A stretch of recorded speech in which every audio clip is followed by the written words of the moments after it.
When he, Jesus, was gone forth in the way, there came one running. Now, each word here is very important. Running and kneeled to him. Something is happening inside one of the biggest televangelism empires in America that almost nobody has noticed. The man who told you to send him your last dollar is now 89 years old. His body is failing in ways the cameras keep trying to hide.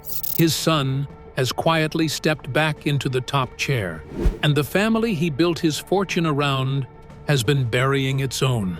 And the truth is much darker than anybody wants to admit. The patriarch is slipping. In May of 2024, Kenneth Copeland's appendix ruptured. He was rushed into surgery and ended up spending close to 10 days in the hospital across 2 separate stays. Now think about that for a second. This is the same man who has spent more than 50 years telling sick people that if their faith is strong enough, they do not need doctors at all. This is the man who looked into a camera on Christmas Eve of 2022 and promised the entire world that he would never get COVID of any kind because he walks by faith. COVID-19! COVID-19! And there he was, in a Texas hospital, lying on an operating table while surgeons cut into his side to keep him alive. When he finally returned to the pulpit, he tried to laugh the whole thing off. He told his congregation that even half asleep under the anesthesia, he had been singing love songs to his wife Gloria and quoting verses from Hebrews. The room laughed politely, but anybody really paying attention could see the truth on his face. The body is wearing out, and the doctrine he built his entire fortune on is starting to look very thin in the daylight. Then, in March of 2026, he did something he had not done in more than 15 years. He finally sat down for a long-form one-on-one interview, but he chose his interviewer very carefully. He picked a friendly evangelical podcaster named Bryce Crawford, and the episode ran for more than 2 hours. Notice what is missing from that picture. There was no return to Inside Edition. Behind the scenes, the Kenneth Copeland Ministries machine has been quietly reshuffling. His son John Copeland, the same son who quietly left as chief operating officer back in 2018 after a very public divorce, has been put back in the chief executive chair. The Watchdog Group Ministry. Watch confirms his title as of 2026. The family ring has closed itself completely. And while all of this is unfolding, the founder himself keeps repeating a very strange promise to his audience.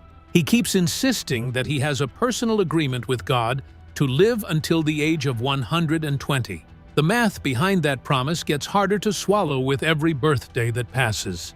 The empire is now preparing for something nobody on the broadcasts is willing to name out loud. The funeral faith could not stop. In May of 2021, Kenneth and Gloria Copeland's great-grandson, a little boy named Clark Mayer, drowned. He was the great-grandson of the most famous prosperity preacher alive, born into a bloodline whose entire theology says that speaking the right words over your loved ones activates divine protection. And he died anyway. The family kept the loss very quiet. There was no televised vigil and no major Sunday sermon explaining what the loss meant for the doctrine.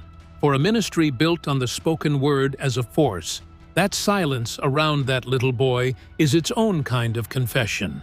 Then, in 2023, Marty Copeland passed away. She had once been the public face of the family's wellness and fitness brand, the woman who taught the Copeland viewers how to honor God through their bodies.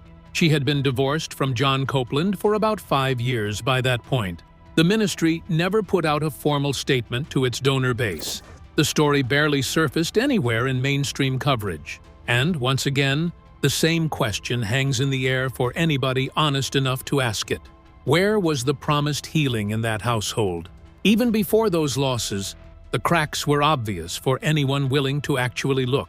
John Copeland's 2018 divorce did not just end a marriage. It ended his entire run as the natural heir to the empire. He quietly disappeared from the top of the org chart and was listed as a consultant for years. His sister Kelly, the woman the ministry calls Commander Kelly of the Super Kid Academy, has been married more than once herself. And going further back, Kenneth himself walked through 2 failed marriages before he ever met Gloria, a detail you will not find anywhere on the official ministry biography page. If the doctrine actually worked the way they preach it, the Copeland family should be the most untouched family in the entire country. Instead, they have buried children, signed divorce papers, and watched their own great-grandson never come back from the water.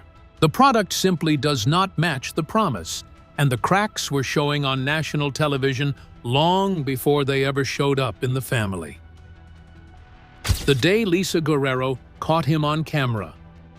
In 2019, Kenneth Copeland finally got cornered on camera. The reporter who pulled it off was Lisa Guerrero of Inside Edition. The setting was a small private airfield in Branson, Missouri, and the story she was chasing was the fleet of private jets that the ministry had quietly built up using donor money. At the time of that confrontation, his organization owned a Cessna Citation Bravo, a Cessna Citation X, and a Gulfstream 5 jet that he had personally bought from the filmmaker Tyler Perry. The Christian Post reported that, on top of that quiet purchase, Copeland had also been asking his donors for an additional $19.5 million for upgrades and a brand new hangar. That money was being asked from working-class viewers who had been told that mailing in their last paycheck would unlock a 100-fold blessing from heaven. A few years earlier, Copeland had been sitting at a kitchen table on his own broadcast with fellow televangelist Jesse Duplantis, joking about why they could not possibly fly on a commercial airline. He looked into the camera and said, "You cannot get into a long tube with a bunch of demons." He said it was deadly. Duplantis nodded along, while Copeland laughed at the idea of flying with regular people. Lisa Guerrero ran across that runway in Branson with that exact quote ready in her pocket. And on camera, Kenneth Copeland looked her straight in the eye and denied he had ever said those words. He told her, and I am quoting him exactly here, "No, I did not. And don't you ever say I did." Except that the video existed. The whole world had already seen the original footage. He had said it on his own ministry's broadcast. Then it got even stranger. He started calling Guerrero sweetheart and baby. He tried to flirt his way out of the questions. At one point, he grabbed her hand and tried to pray for her right there on the tarmac. And when she pressed him about whether it was really fair to use donor money on a Gulfstream 5, he answered with one of the most revealing sentences he has ever spoken on television. He told her plainly that it was none of her business. That moment is the entire prosperity gospel summarized in a single line. You give us your money. You do not get to ask any questions about what we do with it. And if you push too hard on that boundary, then we will treat you the same way we treat a virus or an enemy of God. That same instinct to perform power instead of explaining anything is what made the early months of the pandemic so painful to watch. On the 29th of March in 2020, Kenneth Copeland stood in front of the camera, stretched out his hand, and announced that he was personally executing judgment on COVID-19. He demanded a vaccine come immediately. Then, a few days later, he literally puckered his lips and blew air at the camera, claiming his breath was destroying the coronavirus. His wife Gloria added her own viral moment in early 2018. During the deadliest flu season in nearly a decade, she looked into the camera and told her partners that flu season was not even real. She said Jesus himself had already given the world the flu shot. The CDC later estimated around 52,000 Americans died that exact season. The Copelands had a massive national platform, and they used it to tell their followers not to trust the medicine that was trying to keep them alive. When the Senate came knocking. Back in November of 2007, Senator Chuck Grassley of Iowa, who was the ranking member of the Senate Finance Committee at the time, sent formal letters to 6 of the biggest televangelists in America.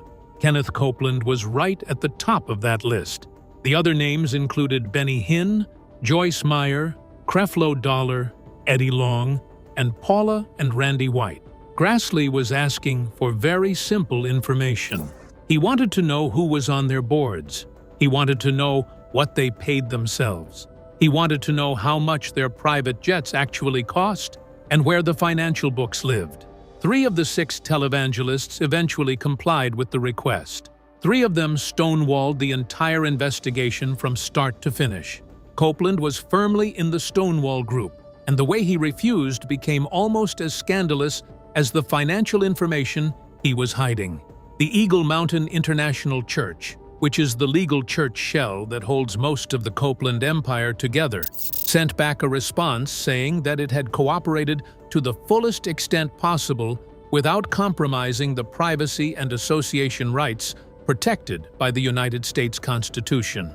In plain English, they were refusing to even name the 10 members of their own internal board. Think about how brazen that actually is. They were refusing to tell a sitting United States senator who exactly was sitting on the board of their own organization.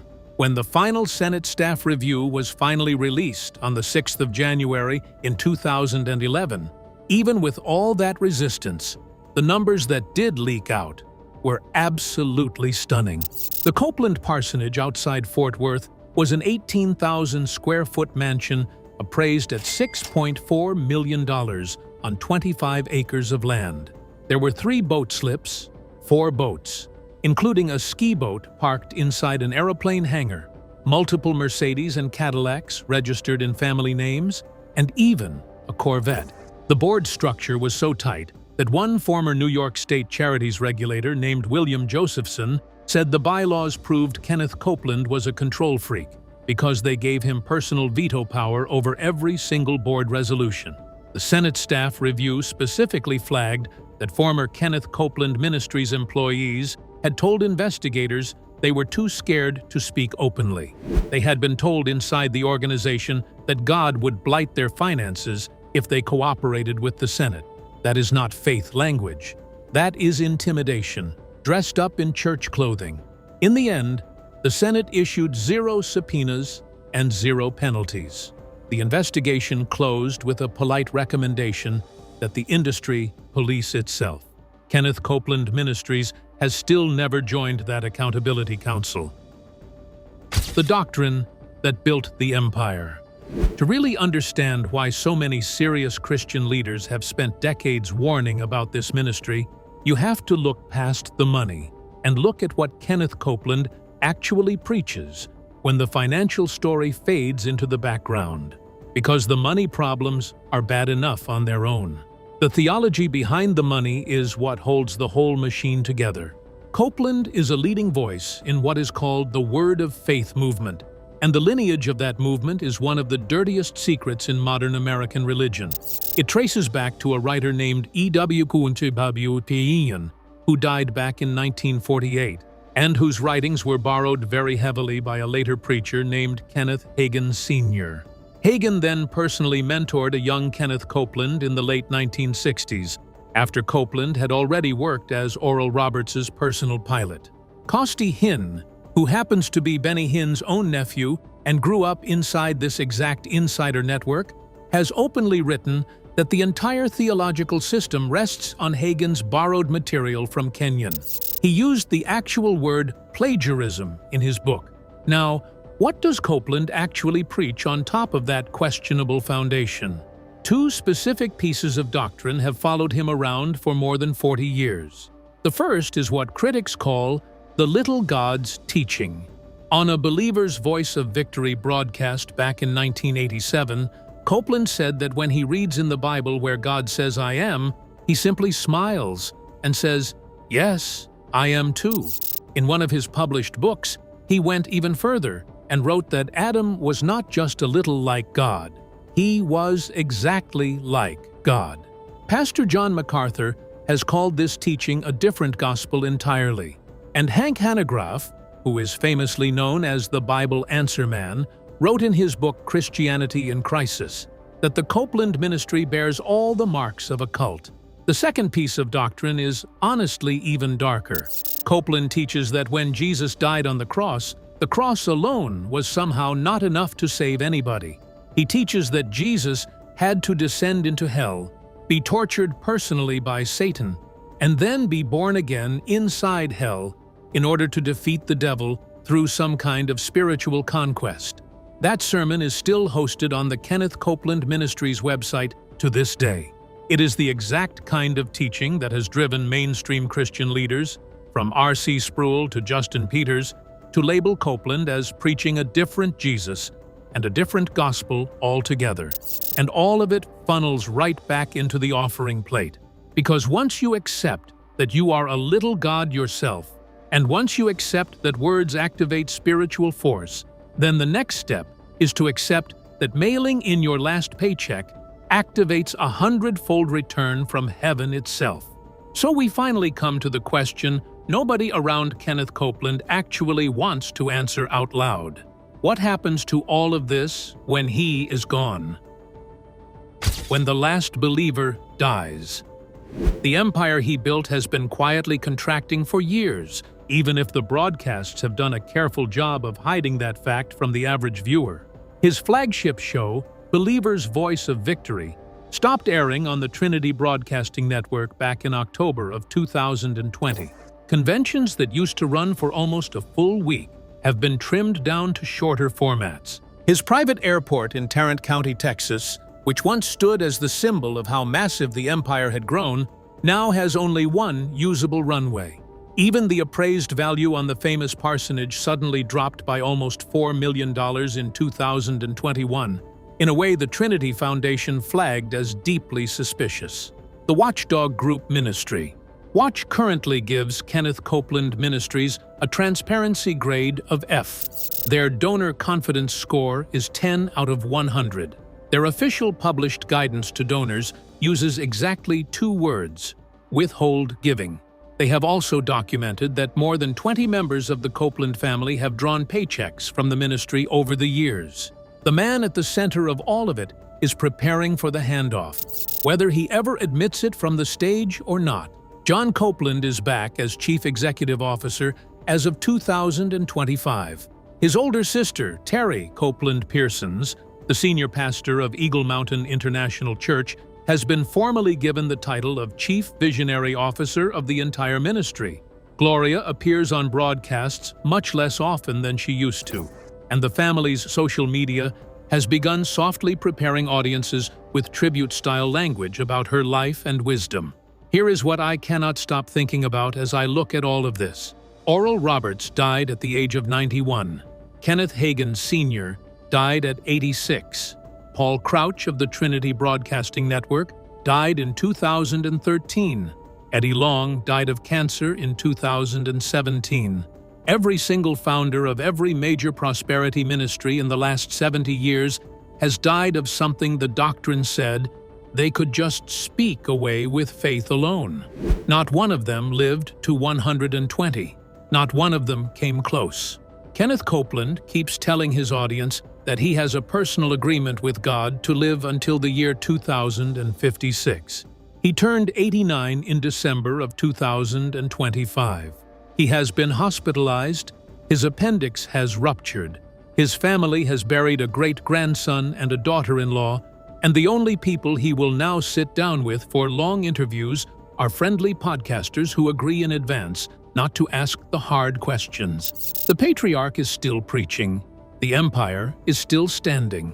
But the cracks are running through every wall now, and the people who paid for the jets are aging right alongside the man who flew them.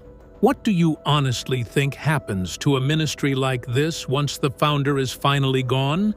And do you believe the Copeland Empire survives the handoff at all? Drop your most honest thoughts in the comments below because I read every single one, and I would love to know where you stand.